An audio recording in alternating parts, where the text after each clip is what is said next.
Hi, my name is Josh, and I'm a watchaholic. Welcome to Horology Insanity. What is up, my watch friends? So, check this out. Today, I want to look at Oceanus. Now, y'all know, and they get compared to it a lot, and I don't think it's for bad reason.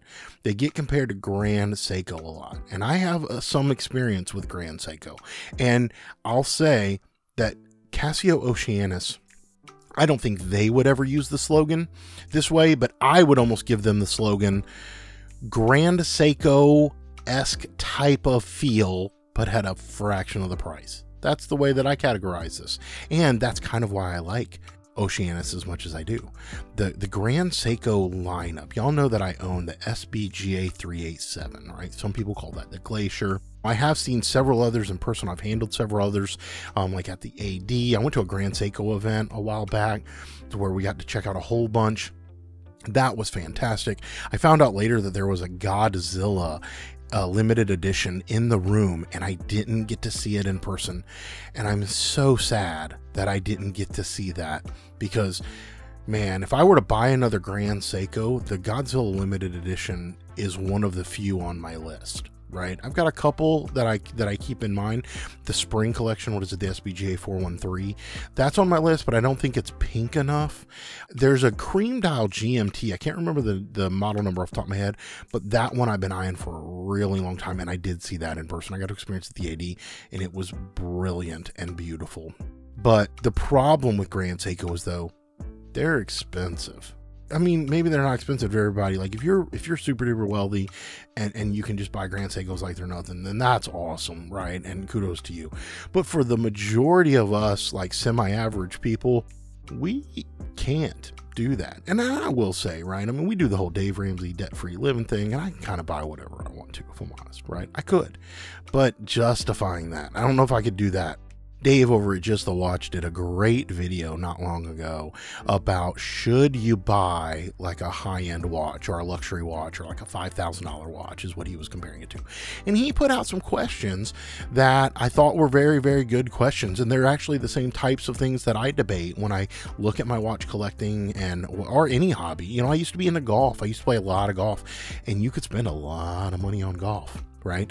I've had other hobbies. You can spend a lot of money on hobbies. And so the watch hobby now is my predominant one. You know, my other hobbies are like chess. Chess is free. I play tennis. Tennis is usually free, other than, you know, buying balls, which are really inexpensive.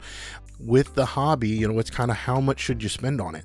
And now that, all of that sentiment, though, all of that thought process brings me kind of back to this watch, this Oceanus, because I think that we're looking at some of the best value that you can get without getting too deep into the in-house mechanical, horologically significant, yada, yada, yada movements, right?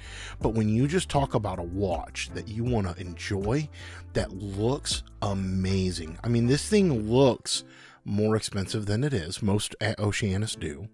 I think Grand Seiko has that same thing. Now Grand Seiko's raising their prices though, so the value proposition for them is going down. But Oceanus, right, these things, I don't know, we can talk about pricing a little bit real quick. So this one is the Oceanus OCW-T3000. Now, I looked at the Casio Fan Mag website for this. It's a website, looks like it's a repository of information about specs and variants and a couple of pictures and things like that. So it might be an interesting resource. I've looked it up and I used it several times, so that's pretty good. But I looked for this watch. If I was trying to buy this now and kind of still buy it new, it is on Sakura for 75,900 yen, which is about 656 USD. And then you can also find it on the Shopping in Japan website around 738 USD. And so 600, 700 some odd dollars. I did not look on eBay. I don't know what these are going for, like on the secondary market, because I think I want another Oceanus. I don't think I want this one. But then again, I also don't want the one that I own.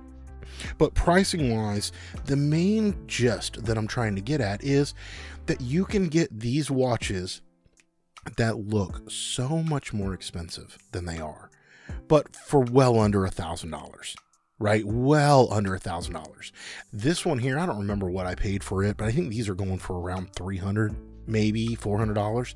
I mean, you're looking at an entry-level Seiko at that price, and the finishing on these is way better than you're going to get out of that Seiko, especially if you get one of those with the misaligned bezel and the poor QC and everything else that all of us Seiko fans have come to really, I don't know. I think we've gotten used to the poor quality Seiko QC, right? I don't think any of us love it. Or you end up spending more on like the Presage line to be able to get better QC, but then you're double, tripling the price, right? So anyway, when we talk about these, we're talking about well under $1,000 for finishing that you get on watches that are otherwise, you know, in the $1,000 to $5,000 price range. And I think that's cool. Now, I do think that the point is valid about the automatic movement stuff, you know, the fact that Casio doesn't really make one, at least to my knowledge. If you are aware that Casio makes any kind of an in-house mechanical watch, automatic or hand wind, let me know. What is it? And I'd love to look that up and learn more about it. But with that, my friends, we will call this one to an end. Until we talk again, please remember what really matters, and that's not watches. Keep the insanity sane.